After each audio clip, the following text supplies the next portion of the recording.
Itong dalawang Pula? LED light, pula. Pag umilaw yung dalawa, goods yan. Pag hindi umilaw, ibig sabihin, hindi niya goods. Pag lahat ng supply, ang supply dito nanggagaling dito. Dito nanggagaling. Pag yun mo.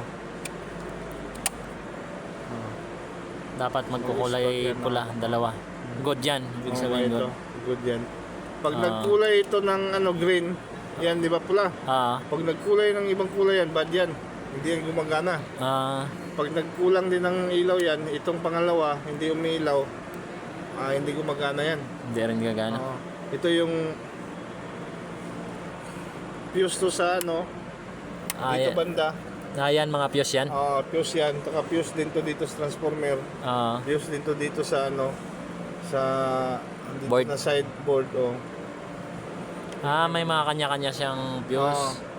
Ang unang pagka walang ilaw yan, isa lang ang ilaw, kadalasan dito bumigay. Dito. Sa taas na fuse? Pero checkin mo lahat. Check lang. May mga sensor yan. Ito, anong purpose ng mga fuse na to? Hindi, walang fuse yan. Hindi terminal fuse to? Yan. Terminal. Mga terminal. Terminal block yan. Ito yung fuse. Ito yung fuse. Para sa ilaw? Asin. Yung yan? Roll up? Yung parang... Yung yung air curtain. Air curtain yan.